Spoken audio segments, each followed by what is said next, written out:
निश्चितपणे आहेत. कारण ज्याच्या वेळेला तुम्ही लँड म्हटल्यानंतर काय म्हणतात ते किट्री प्लांटेशन आलं, सागवानाचं आलं, किंवा एका ठिकाणी समजा ही जागा तुमची आहे, याने प्लॉट्स विकणं आलं, प्रपोज याने प्लॉट्स विकणं आलं, किंवा इन्व्हेस्टमेंटसाठी फ्लॅट्स तयार करणं झालं. ह्या सगळ्या ज्या गोष्टी, आणि मुळात सगळं काही तयार व्हायच्या आधी पुढे असं काहीतरी होणार नाही अशा नावावर पैसे गोळा करणं, मग ते जमीन असो, जागा झाडं लावण्याची योजना असो, किंवा अशा स्वरूपात एनए प्लॉट्स असोत, अशा त्या प्रकारच्या अनेक गोष्टी त्या म्हणजे अशा प्रकारच्या लोकांना बनवण्यासाठी तयार करण्यात आलेल्या स्कीम्स आहेत. पुढे काहीतरी होणार आहे या बेसिसवर आज पैसे घ्यायचं. उदाहरण देतो तुम्हाला मी. प्रपोज एनए प्लॉट्स विकणे आहे. म्हणजे काय करायचं आहे की आज जे प्लॉट एनए नाही म्हणजे आज जे प्लॉट ऍग्रिकल्चर आहेत ते विकण्याचं मी तुम्हाला सांगायचं की असे प्लॉट मला विकायचे आहेत, पुढे ते एनए होणार आहेत. म्हणजे आज मी ते विकायला इलिजिबल नाही, घेणारा घ्यायला इलिजिबल नाही, तरीही आम्ही त्याचा व्यवहार करणार. पुढे तो व्यवहार होणार की नाही हे सर्वस्वी त्या शासकीय यंत्रणांच्या याच्यावर अवलंबून असतं.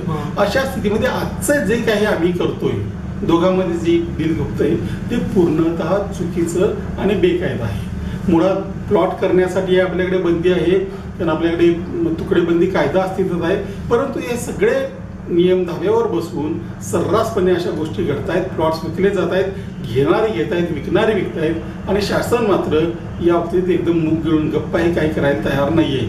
या बाबतीत मीही अनेक वेळा प्रयत्न केला, पत्रव्यवहार केला, काही योजना बंदही पडल्या, पण त्याच्यातून ज्यांनी इन्व्हेस्टमेंट केली त्यांचं मात्र फायदा सुद्धा झाला नाही, किंवा त्यांना त्या रकमा परतही मिळाल्या नाहीत. अजूनही त्यांना असं सांगितलं जाते की कधीतरी तुम्हाला ती जागा मिळेल, त्या आशेवर काही लोक अजूनही आहेत.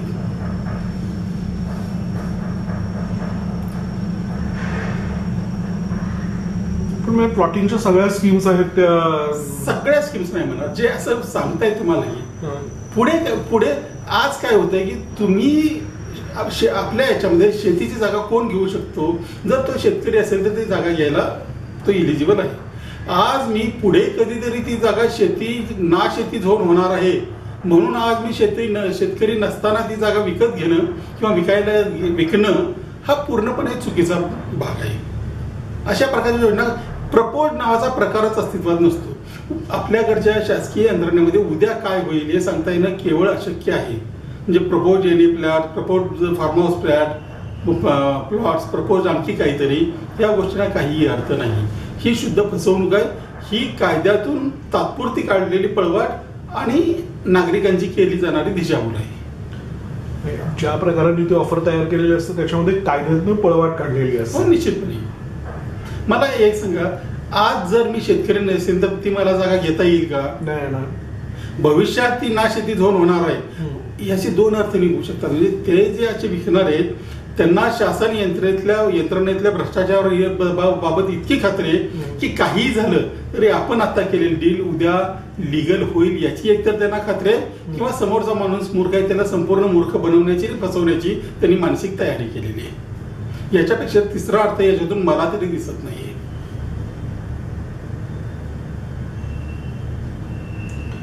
पण मग इन्व्हेस्टमेंट कशी करायची जमिनीत? मग माणूस इन्व्हेस्टमेंट कशी करणार? किंवा इन्व्हेस्टमेंटचा अर्थच रिस्क घेणं किंवा पुढे काहीतरी होणार आहे याच्यावर भरोसा ठेवून आज निर्णय घेणं, याला दोन गोष्टींमधला फरक आहे. आता मी इन्व्हेस्टमेंट मधला किंवा इकॉनॉमिक्स मधला तज्ञ नाही, परंतु इन्व्हेस्ट करताना आपण जिथे इन्व्हेस्ट करतोय तिथं किमान काहीतरी कायदेशीर आहे.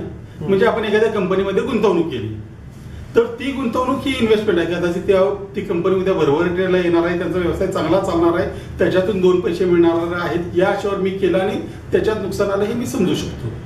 परंतु जे अस्तित्वातच नाही त्याच्यावर विश्वास दाखवणं, फुकट पैसा कोणालाही मिळत नाही. सचिन तेंडुलकरला सुद्धा 8 तास उन्हात घाम गाळावा लागतो, त्याशिवाय त्याला ते मिळत नाही.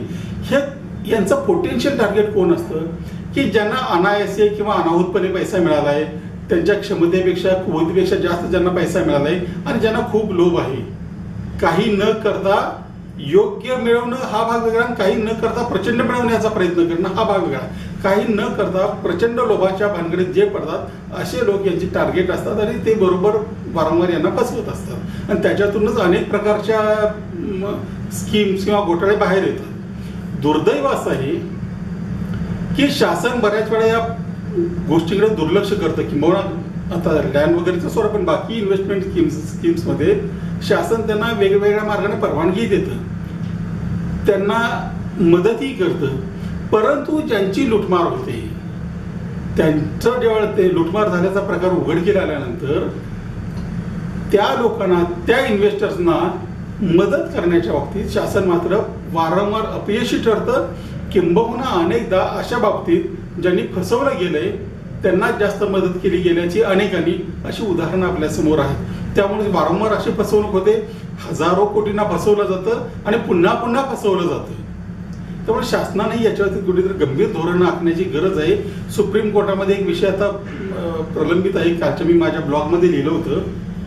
अनेक लोकांनी मध्य प्रदेशमध्ये हजारो लोकांना गुंतवणुकीच्या निमित्ताने फसवलं. ते उघडकीला आलं. तिथल्या हायकोर्टाने त्याच्यावर सीबीआय इन्क्वायरी बसवली. सीबीआय इन्क्वायरीचा रिपोर्ट आला. रिपोर्ट आल्यानंतर हायकोर्टाने त्यांना दोषी मानलं. परंतु ते प्रकरण नंतर नॅचरल जस्टिस म्हणून सुप्रीम कोर्टामध्ये पेंडिंग आहे. पण नॅचरल जस्टिस ज्यांनी गुन्हे केले त्यांना झाला, पण हे जे पब्लिक फसलेलं आहे त्यांना हे माहिती होती की या कंपन्यांना सगळ्या परवानग्या मिळालेल्या आहेत, यांच्या पब्लिक इंटरेस्टचं काय, याच्याकडे कोणी बघायचं. शासनाने या दोन्ही गोष्टींचा विचार केला पाहिजे. जर यांनी गुंतवणूक चुकीची केली असेल तर यांना नुकसान होणार याच्यात काही शंका नाही, पण यांना जाणीवपूर्वक शासकीय योजना दाखवून जर फसवलं असेल तर शासनाचं हे कर्तव्य असतं की त्यांनी अशा लोकांना न्याय देणं. आता न्याय देतानाही बऱ्याच अडचणी येतात. एक उदाहरण माझ्याकडे काल परवा आलं होतं, चेन्नईचं आहे. तिथल्या शासनाने निर्णय म्हणजे अशी जी झाडं लावा आणि झाडं मोठी झाल्यानंतर तुम्हाला एवढे रिटर्न्स मिळतील वगैरे वगैरे सांगण्यात आलं होतं. झाडं मोठी झाली, कुणाला काही रिटर्न्स मिळाला नाहीत, कंप्लेंट झाल्या. शासनाने एक तिथला अध्यादेश काढला की ती जमीन विकून जे इन्व्हेस्टर्स होते त्यांना पैसे द्यायचे. पण त्यांनी इतक्या लोकांना त्या झाडं विकली होती की ती सगळी जमीन विकल्यानंतर कुणाच्या हाताला मला 10-20 रुपये सुद्धा लागले नसतील इन्व्हेस्टरच्या. त्यामुळे लोकांनीही अशी इन्व्हेस्टमेंट करण्यापूर्वी पूर्णपणे खात्री बाळगावी, पूर्णपणे खात्री करून घ्यावी, त्यानंतरच अशी इन्व्हेस्टमेंट करावी. याच्यासाठी त्या त्या क्षेत्रात तज्ज्ञ आहेत. मी इन्व्हेस्टमेंटमधला तज्ज्ञ नाही, पण मला फसवणूक काय आहे, लोकांना का फसवलं जातं, कोण फसवतंय याच्यातलं थोडंफार कळतं, म्हणून मी आता सगळं सांगितलं.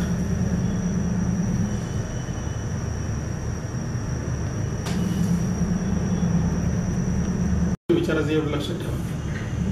प्रश्न तुमचा राहिला आहे.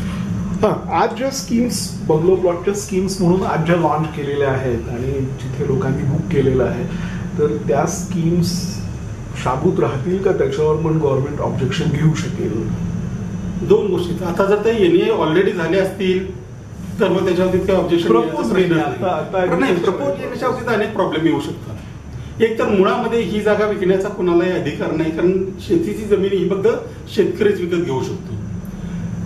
परंतु मला आश्चर्य याचं वाटतं की भविष्यात ती नाशेती झोन होणार आहे म्हणून आता ती विकणे हे मुळात बेकायदा. ते दस्त आत्ताही कॅन्सल होऊ शकतात, पण त्या दस्ताला काही तसा अर्थच नाही. मला वाटतं ते अग्रीमेंट की टू सेल वगैरे असं काहीतरी करत असतील. परंतु उद्या तिथे नाहीच झाले, नाशेती झोन येणे झालेच नाही तर काय, म्हणजे याच्यामध्ये पैसे घेऊन जो मालक आहे तो घेऊन जाईल आणि यांच्या हाताला काहीच लागणार नाही. पण शेती असली तरी ती करता येणार नाही, कारण तुम्ही शेतकरी नाही, दस्त कधीही कॅन्सल होऊ शकतो. त्यामुळं अशी म्हणजे इथं उदाहरणं आहेत. मी मगाशी सांगितल्याप्रमाणे की इथं IFL वगैरे अशा अनेक ठिकाणी लोकांनी लाखो रुपये देऊन आपले प्लॉट्स घेतले. नंतर म्हणजे आमच्यासारख्यांच्या काही प्रयत्नांनी ती स्कीमही रद्द झाली. आता लोक शोधतात की आपला प्लॉट कुठं आहे. दरम्यान त्या काळामध्ये आणखी त्या कंपनीच्या किती कंपन्या झाल्या, किती कंपन्या बदलल्या आणि काय झाले कुणालाही माहिती नाहीये. मला कळत नाही की लोक एवढे लाखो रुपये इन्व्हेस्ट करताना 2 पैसे त्याच्यामध्ये जास्त खर्च करून योग्य त्या वकिलाचा सल्ला घ्यायला लोकांचं जर इन्व्हेस्टमेंट करायचीच आहे तर योग्य पद्धतीने मार्गदर्शन करून घेणे कधीही चांगलं. आत्ता काय दिसतं की मी उदाहरण तुम्हाला वाघोली वगैरे भागात होती, मोठ्याच्या मोठ्या काही किलोमीटर परिसरामध्ये पसरलेल्या खाणी, त्या भागाची जर रिचं डेव्हलपमेंट करायची असेल तर त्याला काही 100 वर्ष लागतील. पण आजही नेटवर्क तिथं आज खाणी दिसतंय, त्यांचं नेटवर्क असं मस्तपैकी तिथं असं काही निसर्गरम्य ठिकाणासाठी चित्र रंगवली आणि त्या जमिनी विकल्या जात आहेत. विकणाऱ्याचा दोष तर आहे, पण घेणाऱ्याचाही तेवढाच दोष आहे की नेटवरचं चित्र बघून जर तुम्ही जागा घेत असाल तर फसवणूक होण्याचीही 101% शक्यता आहे. किमान जी जागा आपण घेतोय ती अस्तित्वात आहे याची तरी खात्री करून घेतली पाहिजे. त्याच्यासाठी तज्ज्ञाची किंवा आणखी कोणाची गरज काय आहे? एक लक्षात घ्या, ठेच चुकून लागली किंवा जर स्वतःहून पायावर धोंडा पाडून घेतला तरी वेदना या होणारच आहेत. त्यापेक्षा काळजी घेऊन ठेच न लागून देणं किंवा धोंडा न पडू देणं याची काळजी घेणं हाच या सगळ्यावरचा चांगला उपाय आहे आणि तो प्रत्येकाने वापरला पाहिजे, तरच काहीतरी उपयोग होईल. नाही तर मग लोक येणार, फसवणारे फसत राहणार, फसवणारे फसवत राहणार, फसणारे फसवून घेत राहणार. एवढंच या पुढच्या काळात निदर्शनाला आपले